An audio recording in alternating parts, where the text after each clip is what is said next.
Avisa. Será que precisa desligar? Capaz, né? Online? Oi, gente. Se alguém já entrou na nossa live, daqui a pouco a gente vai começar.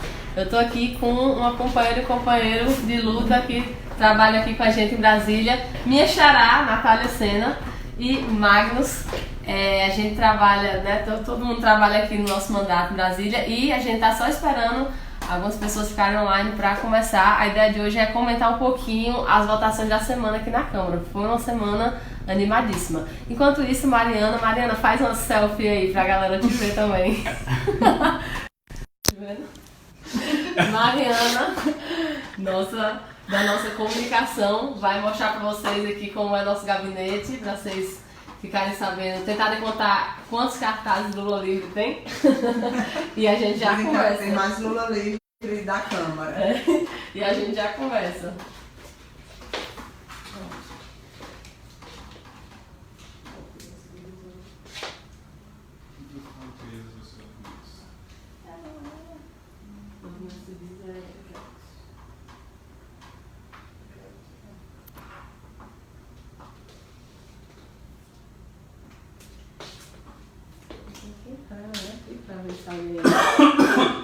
Podemos começar? Bom, boa noite. São que horas? Quase 10h30. Acabou agora a sessão aqui na Câmara dos Deputados. Na verdade, estava tendo uma sessão conjunta, né, com a sessão do Congresso, que é quando a Câmara e o Senado se reúnem para votar algumas pautas que precisam ser votadas pelos dois, como vetos. E a gente resolveu, né, a semana foi super agitada, teve muita votação importante também, muita coisa nossa foi aprovada hoje, então foi um dia bastante, não foi animado, produtivo aqui pra gente, e a gente resolveu fazer essa live de alguns minutinhos para conversar sobre isso. Quem entrou agora, vou reapresentar aqui quem está comigo na mesa, Natália Sena, minha xará. Se apresenta, Natália. Natália, trabalho aqui no mandato, sou advogada e xará da deputada. É uma confusão na nossa vida. Aí eu queria falar com a Natália, qual? Aquela advogada do PT, da UFRN, a gente é colega de faculdade, então essa história se repetiu. E Magnus, se apresenta, Magnus. Eu sou Magnus, trabalho aqui na equipe também sou advogado, fui contemporâneo de faculdade. Para os deputados e senadores decidirem se concordam com o veto do presidente ou se discordam e vão derrubar, e assim aquele texto fica valendo lei. Ontem foi um tema muito importante, né? Porque aqui passou no Congresso a lei sobre abuso de autoridade e o presidente Bolsonaro vetou dezenas de artigos, né, dessa lei que foi aprovada, e ontem foi a apreciação desses vetos. Então, a maior parte dos vetos foi derrubada, não foi, Marcos? Isso significa que vão passar a valer. E a gente aqui queria comentar um pouco dessa lei, porque assim, em tempos em que o aparato estatal, seja no judiciário, no Ministério Público, tem sido, por vezes, utilizado para perseguir pessoas, é muito importante que o Congresso se debruçasse sobre como coibir isso, né? Sobre como evitar que houvesse abuso de autoridade por parte de quem tem cargos, né? De quem tem poder de, por ser autoridade pública, fazer uma série de coisas. O que você achou que a gente pode destacar, Marcos, desses vetos do abuso de autoridade? Assim, a maior parte dos vetos foram derrubados graças à atuação da oposição aqui no Congresso Nacional. Cerca de 18 vetos, salvo engano, foram derrubados e 15 foram mantidos. Assim, tem coisas que a lei previa coisas que deveriam ser óbvias, como por exemplo de que o Ministério Público não poderia fazer apresentações denunciando algum investigado. O famoso PowerPoint. O famoso PowerPoint. Mas assim, apesar de óbvias, a gente viu, como no caso do presidente Lula, que, né, precisou se fez necessário criar uma lei para impedir esse tipo de abuso. O principal abuso aí que a gente conseguiu, que o presidente Bolsonaro vetou e a gente garantiu que tivesse previsto na lei, graças à votação do veto agora, é de, por exemplo, de garantir que os advogados e advogadas pudessem, na verdade, os presos, acusados, pudessem ter o direito assegurado de sentar com o advogado para debater seu caso. A lei prevê como crime se qualquer juiz ou qualquer autoridade impedir essa escuta entre advogado e cliente, à parte, enfim, a autoridade proibir esse tipo de coisa, isso vai ser previsto como crime.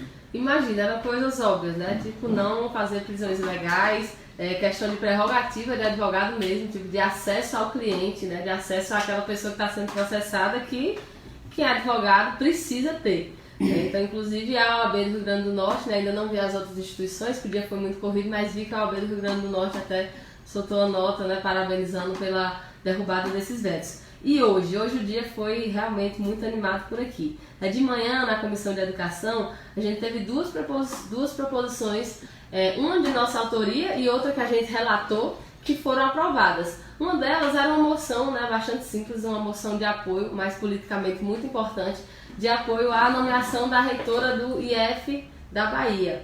Por que a gente tratou do IF da Bahia numa proposição nossa? Né? Porque está em curso no governo Bolsonaro um ataque a essas instituições, às universidades, aos institutos federais. Isso está sendo feito de várias formas, né? Seja intimidando os profissionais que atuam, intimidando os estudantes, cortando recursos como forma de retaliação, mas também evitando de nomear aquelas pessoas que a comunidade acadêmica ou de estudantil dessas instituições elegeram. Foi o caso do IF, né, do Instituto Federal da Bahia, não foi, Natália? Isso, a professora Luzia Mota, da Bahia, nós conversamos com ela algumas vezes e nos relatou uma situação absurda, que ela foi eleita, né, na consulta à comunidade acadêmica, e no caso do IF é importante destacar que não tem lista tríplice, né? Eu tenho um decreto específico que regula a nomeação da direção e o eleito é automaticamente o indicado, né? Então, a gente conversou com ela sobre a situação da Bahia e tivemos a informação de que lá as coisas estão muito difíceis de andar, porque ela foi eleita no final do ano passado, junto com ela toda a direção do campus, então vários campos que estão lá sem diretoria para encaminhar os projetos, enfim, tocar o dia a dia da instituição também não puderam ser nomeados. Então não se trata nem só da reitora, é toda uma estrutura de direção da instituição que não está nomeada, e aí por conta disso a gente articulou essa moção de apoio da Comissão de Educação. Que foi aprovada e é um símbolo, porque defender isso no IF da Bahia é defender, na verdade, isso para todas as instituições, né? E, por exemplo, nós aqui somos do Rio Grande do Norte e a gente sabe como é uma instituição importante para o nosso estado, como mudou a vida de milhares de jovens no nosso Rio Grande do Norte, e é uma questão de respeitar a autonomia dessas instituições e de quem elegeu nessa direção e essa reitora. Mas não foi só isso que a gente aprovou na Comissão de Educação, mas antes eu queria aqui mandar uma boa noite para Ipanguaçu, porque eu vi que tem gente de lá nos assistindo. Onde tem IF, inclusive. E teve uma companheira aqui que disse que se sentiu aqui no gabinete com a gente, do Lula Livre. Daqui a pouco a gente lê mais mensagens. Qual foi a outra proposição que nós conseguimos aprovar na Comissão de Educação? Aqui na Câmara, no Congresso, enfim, é assim. Alguém propõe um projeto de lei, mas nas comissões você tem que escolher um relator, né? O relator é quem vai fazer o quê? Vai pegar aquele projeto de lei, fazer debate, enfim, fazer pesquisas, às vezes até consultar as assessorias técnicas aqui da Câmara e mudar, aprovar, rejeitar, enfim, decidir o que fazer com aquele texto do projeto de lei. É muito importante ser relator, ser relatora, porque às vezes não, na verdade o que chega aí para o plenário depois é o que se saiu desses relatórios, né? Então, por exemplo, no caso desse projeto de lei que a gente vai começar a explicar agora, era um projeto de lei que tratava sobre estagiárias grávidas, porque o que acontece? Hoje não tem nenhuma, não tem mesmo porque ainda não foi aprovado, né? Foi aprovado na comissão, não virou lei ainda.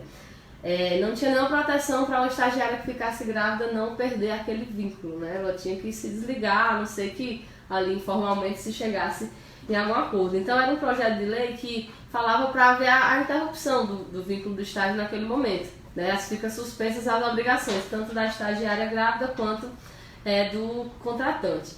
E por que é tão importante fazer relatório? Porque a gente pode fazer um substitutivo, ou seja, aquele projeto de lei a gente identificou que era uma oportunidade de tratar sobre a situação de estudantes grávidas em mais casos e conseguiu fazer um substitutivo que incluísse isso. Por exemplo, hoje uma estudante tem direito a uma estudante grávida, né, na verdade após ter filho, tem direito a 90 dias de estudo domiciliar, digamos assim, né? Que é o período que ela pode ficar sem ir para as aulas, sem levar falta por isso, né? Compensando de formas com outros tipos de avaliação. A gente conseguiu ampliar para 120 dias, ou seja, igualou, né? Equiparou a estudante que teve filho às trabalhadoras que têm filho e conseguiu criar também a licença paternidade, né? Para os estudantes que são pais que hoje não tem nenhum tipo de previsão para que ele passe aqueles dias mínimos de licença paternidade para dar o auxílio à mãe.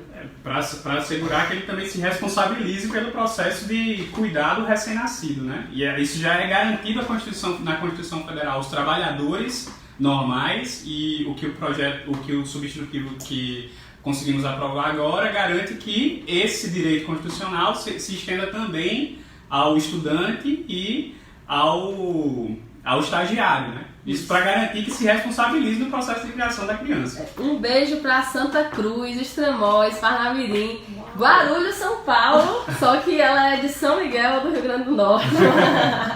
Que bom, gente, você está acompanhando. E aí, né, conseguimos aprovar esse relatório, o nosso substitutivo, ou seja, a nossa versão que abrangia esses outros direitos da estudante que acabou de ter filho e do pai que acabou de ser pai. E o que significa isso? Que a comissão aprova esse texto e que agora o projeto segue na tramitação. Ele ainda passa por mais uma comissão, que é a Comissão de Seguridade Social e Família. E a gente está acompanhando de perto porque, né, especialmente nós mulheres sabemos as dificuldades que as mulheres passam quando tem uma gravidez no período de estudos, né? Às vezes muitas têm que trancar a faculdade e não é isso que está acontecendo, né? Para ter recursos que permitam a ela ter acesso a direitos que possam continuar os estudos, enfim, compatibilizar e conciliar, o que já é bastante desafiador fazer isso, o estudo domiciliar, estando com recém-nascido, né? Mas aí ter que ir para a aula nessa situação, amamentando, é ainda mais difícil, né? Olha, Magnus, alguém falou que te amava. Fiquei com vergonha agora. Aí tu consegue afastar um pouco para aparecer nós três uma vez? Eu tô assistindo. Vou vir aqui mais pro lado. Então, gente, eu queria comentar mais uma votação, mas que aprovou muitos temas de uma só vez. Como vocês devem saber, se estiverem acompanhando nossas redes, eu estou compondo a CPMI das fake news. O que é isso? CPI, acho que muita gente já ouviu falar, né? Aquela Comissão Parlamentar de Inquérito. É quando a Câmara ou o Senado cria uma comissão que tem poder de investigar, né? De fazer um inquérito aqui no Congresso. E por que é CPMI? Porque essa comissão é mista, significa que ela é composta por deputados e senadores. Então, é uma comissão que vai investigar, um objeto de investigação que são vários itens. Um deles são as fake news na eleição do ano passado, mas tem também itens como cyberbullying, como pornografia, não, pedofilia virtual, uma série de outros crimes que têm acontecido no ambiente virtual. Questão do suicídio também. Isso, questão de incentivo a suicídio. E que vamos falar sobre como está essa CPMI. Né? Como vocês devem imaginar, a bancada do governo, o partido do presidente, o PSL, eles têm tido uma atuação bastante complicada nessa CPMI. Que essa atuação, na verdade, é reveladora, né? É reveladora do receio que eles estão tendo. É quase uma vestida de carapuça. Porque eles simplesmente não querem deixar a comissão funcionar. Veja só, a gente que é da oposição faz uma obstrução no plenário quando acha que um projeto é ruim para a classe trabalhadora, quando acha que um mérito de algum projeto não deve ser aprovado. Mas eles estão fazendo uma obstrução ao funcionamento da comissão. Não é um requerimento X ou Y. Não é um requerimento. Inclusive, tem vários requerimentos que é até difícil entender como eles podem ser contrários, como convocar pessoas que possam falar dessa questão do cyberbullying, que está sendo uma questão grave para nossa juventude, né? Causando, inclusive, problemas na questão de saúde mental mesmo. Mas é isso que eles têm feito, né? Aí tem uma diferença entre obstruir no plenário e obstruir numa CPI, né? Que quando você obstrui numa CPMI, você está querendo declaradamente impedir uma investigação. Quando a gente obstrui no plenário, está querendo impedir a votação de coisas ruins, como você disse. Mas obstruir numa CPI é impedir que uma investigação aconteça. E quando você quer impedir que uma investigação aconteça, ao invés de se defender dela, é sinal que tem alguma coisa estranha, né, eu acho. E aí, depois de algumas sessões nesse processo, né, o PSL atrapalhando muito o andamento da comissão, hoje foi uma sessão bastante produtiva.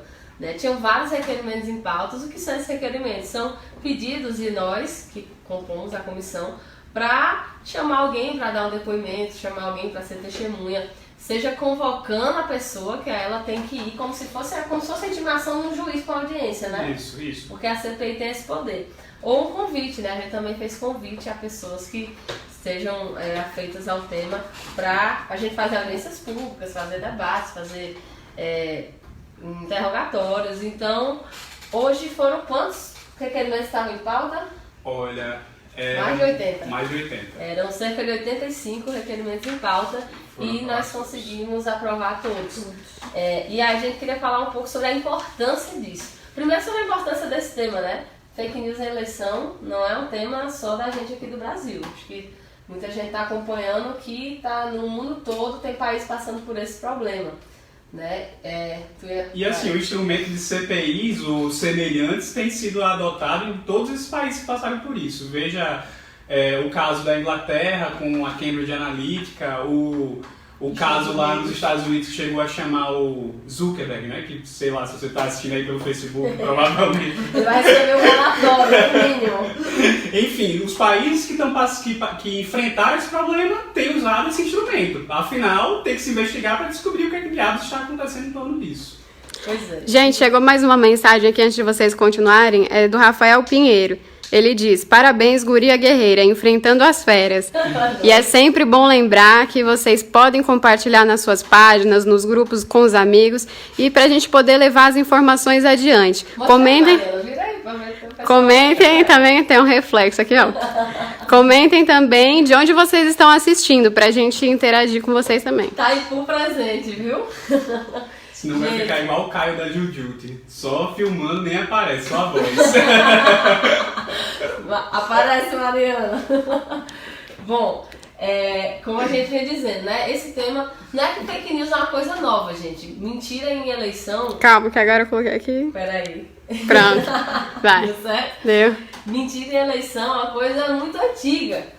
Né? A gente, assim, todo mundo aqui nasceu nos anos 80. Não. Eu 91. Ai, mas a gente lê sobre, por exemplo, a eleição de 89, né? Que foi a primeira vez que Lula foi... olha aí a Mariana aparecendo. Campo Grande. Olha aí, que ótimo. E bom, 89 foi a primeira vez que Lula foi candidato a presidente. E o que teve de fake news naquela eleição não era brincadeira, né? Fake news... na política tem grupos políticos que usam como prática. Mas nos tempos que a gente está vivendo, com o WhatsApp, com o Facebook, com uma série de tecnologias que antes não existiam, esse problema tomou um outro nível, né? Porque o nível de massificação agora é outro, não é isso? Isso.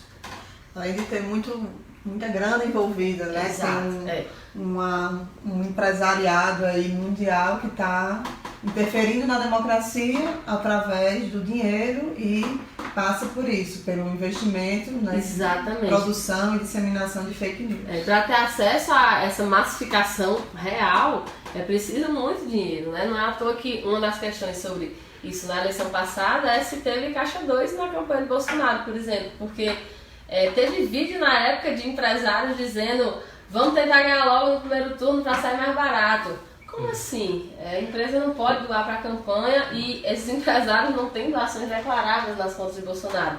Então, existe uma série de indícios de que houve pagamento de empresas para disseminar essas notícias falsas pagas por empresários. E, diante disso, o que a gente tem hoje? A gente tem algumas reportagens investigativas que descobriram várias empresas que descobriu-se que prestaram serviço nessa campanha, e serviço de disparo em massa. Existem inquéritos, não é isso, Magnus? Inquéritos onde? Isso, tem inquérito na Polícia Federal, o inquérito do STF que está investigando ataques ao Supremo Tribunal Federal, né, que o Alexandre de Moraes está relatando. Tem um inquérito no Ministério Público do Distrito Federal, aqui, que está investigando uma empresa que supostamente aplicou o método da Cambridge Analytica aqui no Brasil, que é a CA-Ponte. Quem não sabe o que é a Cambridge Analytica, eu sugiro que assista no Netflix, que é outro gigante das comunicações, mas que está permitindo que a gente tenha acesso a esse tipo de material, o documentário Privacidade Hackeada, que fala como foi o processo de influência dessa empresa que conseguia pelo Facebook filtrar qual era o perfil de cada eleitor nas eleições dos Estados Unidos que resultaram na vitória de Trump. Então, como vocês veem, é muita coisa, né? Uma investigação muito profunda que vai requerer que a gente questione, interrogue uma série de autoridades, de representantes de empresas. E aí, queria perguntar a vocês quais vocês acham, né? O que você acha que foi o mais importante? Porque hoje a gente já aprovou mais de 80 requerimentos. Você destacaria qual? Eu destaco aqui os inquéritos que vão ter o sigilo quebrado. Eu acho que é uma documentação que ninguém conhece ainda e elas resumem tudo que há de institucional sendo produzido no país. As instituições aqui do Brasil, o que é que elas estão descobrindo sobre os fenômenos das fake news. Então tem o inquérito do STF, que está investigando fake news contra o STF. No entanto, a gente tem informações de que, por exemplo, o material do Intercept teria sido anexado a esse inquérito. Então, se for isso, é uma informação muito relevante que pode ter o sigilo quebrado, que vai ter o sigilo quebrado para a CPMI, porque foi aprovado hoje, né? Então, eu destacaria, nos documentos, eu destacaria esse inquérito. Eu acho que ele é central, porque pelo grau de informação que ele tem, porque ele vai inclusive ampliar o debate para além das fake news da eleição. Ele vai trazer para a questão do processo democrático, que é você atacar uma instituição como o Supremo Tribunal Federal, que tem uma importância aí na garantia da estabilidade do país, enfim, do cumprimento das leis e da Constituição. E assim, o presidente do STF, do Dias Toffoli, chegou a comentar que nesse inquérito eles conseguiram descobrir aí ameaças a cidadãos para além do STF, né? Então isso pode auxiliar muito a gente identificar padrão de comportamento de quem ameaça, quem faz fake news na internet, né? Isso vai auxiliar para isso. Particularmente, eu acho que os requerimentos que a gente conseguiu aprovar com relação às convocações de empresas e tudo mais, a gente fez alguns requerimentos para convocar as empresas que foram denunciadas nas reportagens aí que saíram sobre o Caixa 2 da eleição e, enfim, divulgação de fake news de forma profissional na eleição. Particularmente, me chamou muita atenção, que é a da convocação do representante legal da empresa Envia WhatsApp, que chegou a aparecer em alguma das reportagens da Folha, um mais recente, que disse que havia uma gravação do dono da empresa dizendo que a empresa tinha sido contratada por açougues, empresas no Brasil para fazer promoção, enfim, propaganda política de um candidato, é o Bolsonaro. Isso, ele disse explicitamente que vendeu software para empresas brasileiras que estavam trabalhando no disparo de notícias em prol do Bolsonaro. Fortaleza também está assistindo a gente, estamos numa live interestadual. Gente, teve também alguns convites, né? Convite é quando não é uma convocação, não é aquela intimação para a pessoa ir lá prestar juramento e ser inquirida, mas convites para pessoas que têm relevância nesse debate que podem contribuir. Por exemplo, foi convidada a Manuela Dávila, né? Manuela Dávila do PCdoB, que foi nossa candidata a vice-presidenta na chapa, né? Haddad Manuela. Ela foi possivelmente, talvez, a pessoa que no Brasil mais sofreu fake news até hoje. Foi brutal o que fizeram com ela. E como ela é uma pessoa incrível, né? Ela passa por uma coisa dessas e não trata como uma coisa individual. Ela fundou um instituto chamado o Instituto E Se Fosse Você, que é um instituto para combater fake news. Está fazendo várias ações educativas, vídeos desmentindo fake news, vai fazer cursos de formação.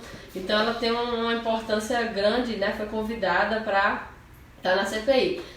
O Felipe Neto, né? Aquele youtuber que é voltado para a juventude, ele fez uma ação na Bienal do Rio de Janeiro, quando foi proibido aquele livro, aquela história em quadrinhos que tinha um casal gay se beijando. ele fez uma ação anti-LGBTfobia, né? Comprou todos os livros que tinham sobre a temática LGBT da Bienal e distribuiu.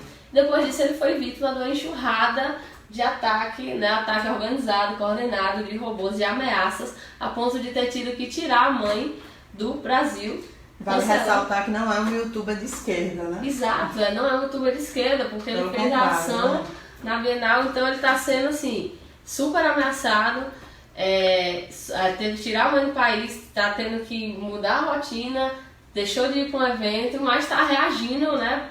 Reagindo com força a tudo isso que está acontecendo. Então ele também foi convidado. Foi convidado também o deputado Alexandre Frota, que era do PSL, mas saiu, está no PSDB hoje. E ele que fez a campanha de Bolsonaro, né, foi um grande entusiasta da campanha de Bolsonaro, hoje diz que se decepcionou, que se arrepende de ter ajudado a eleger uma pessoa como Bolsonaro. E está dizendo publicamente que tem muita informação sobre a indústria das fake news bolsonaristas. E assim, chegou a falar no plenário. Que pode contar com ele para aparecer na CPMI das fake news, para mostrar os documentos e todas as informações que ele tem de uso de fake news na campanha. Estamos ansiosos. De fato, ele foi convidado. Eu estava contando aqui, acho que dos requerimentos aprovados, 13 foram nossos. De propósito, eu não sei se eu contei certo. São 11. Acho que são 11. É porque teve 2 protocolos diferentes, acho que teve mais 2. Então, eu acho que esse foi um pouco do resumo, né, do que foi aprovado hoje. Foi uma grande vitória, realmente, para qualquer pessoa que se importa com a democracia, né? Porque, imagine, gente, a gente tem hoje ações organizadas para manipular o processo democrático. Não dá para achar que isso é uma brincadeira, que isso é algo que a gente pode tratar como menor. O que mais? Mais alguma coisa na CPMI de hoje? O senador Flávio Bolsonaro estava presente, né, durante essa votação. Importante dizer que eles estão com tanto medo do resultado da CPMI que na primeira sessão nenhum dos filhos do presidente era membro.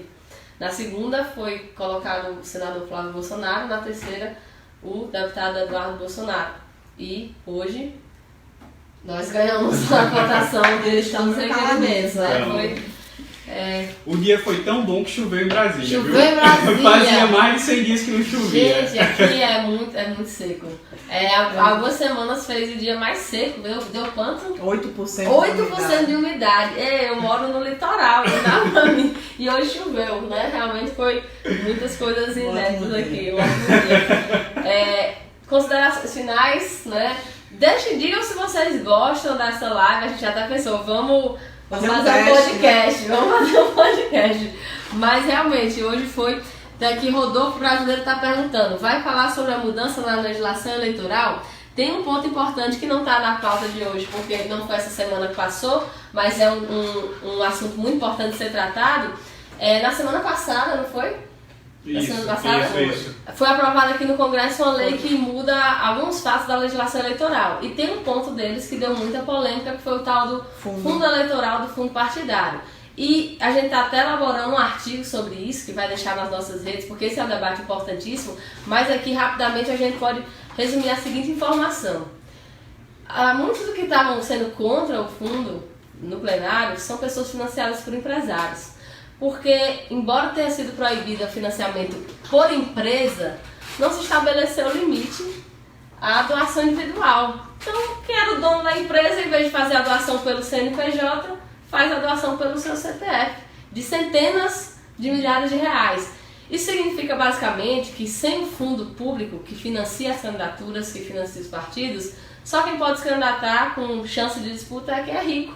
Ou, se não rico, apoiado por quem é rico. E isso é um entrave absurdo para que representantes da classe trabalhadora, das classes que não sejam as classes da elite, ou que vão atender aos interesses da elite, cheguem no Congresso, né? Então, a importância do fundo é absolutamente essencial para a democracia. É isso, em resumo, financiar os partidos e as eleições é uma garantia democrática. Exato. Né? E acho que existe muita polêmica em torno dessa coisa do dinheiro público sendo usado para as eleições, mas quando a gente encara os partidos, os mandatos, o processo eleitoral como um todo, como uma ferramenta da democracia, a gente vai entender que é importante que tenha condições iguais para todo mundo que queira se candidatar a ser financiado de acordo com os mesmos critérios. É isso. Né? E assim, o país já fez uma opção pelo financiamento público, ainda bem. Quando houve o julgamento do STF sobre se poderia ou não fazer uma empresas doarem para a campanha, era isso que estava em tela, era isso que estava em questão.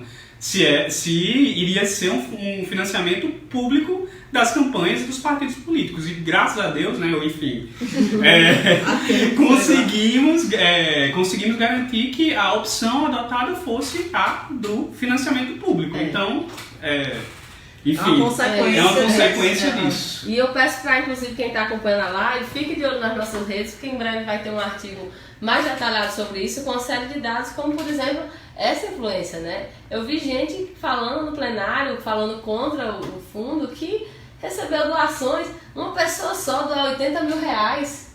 Uma pessoa só. Quem você conhece que poderia doar 80 mil reais para sua campanha? Eu não conheço. Eu não sei, talvez a maior doação de uma pessoa só na minha campanha tenha sido, sei lá, 2 mil reais. E a gente ficava... Então, assim, é uma questão de garantir as candidaturas que representam a classe trabalhadora, que não tem acesso às empresas milionárias para financiar suas campanhas, que elas possam competir com competitividade, né? Com competitividade. E não só registrar a candidatura para depois a gente ter um congresso formado por somente representantes das elites. Porque é isso, gente, assim, quando uma empresa pode interferir nesse nível no jogo democrático, isso também afeta a democracia. A gente precisa que candidaturas populares possam surgir e possam ter condições de se candidatar. Deixa eu ver se teve mais alguém que eu não respondi. Talvez sim, porque já não consigo ver as de antes. Eu acho até que o Rodolfo já tinha perguntado em cima, mas eu não consegui ler na hora porque subiu. Tem uma aqui, olha, Leonardo Dantas, sósia da Ocasio. Como é? Ai, sósia da Ocasio, socorro, morri agora. Nosso guerreiro, Léo. É a parlamentar Não sei o que é. É a parlamentar dos Estados Unidos com origem latina que tem feito eu sei quem é, tô ligado. Que tem feito uma defesa essencial das pautas, inclusive das pautas das mulheres, das pautas anti-xenofobia. Estou muito elogiada, viu? Gente, é isso, a gente vai ficando por aqui. Não jantamos ainda, então queremos. Boa noite. Digam se gostaram, né? Deixa um beijo aí pra mãe de vocês. Um cheiro, mãe, um cheiro aí todo mundo. Tchau. Até a próxima. Lula livre. Encerrou? Não.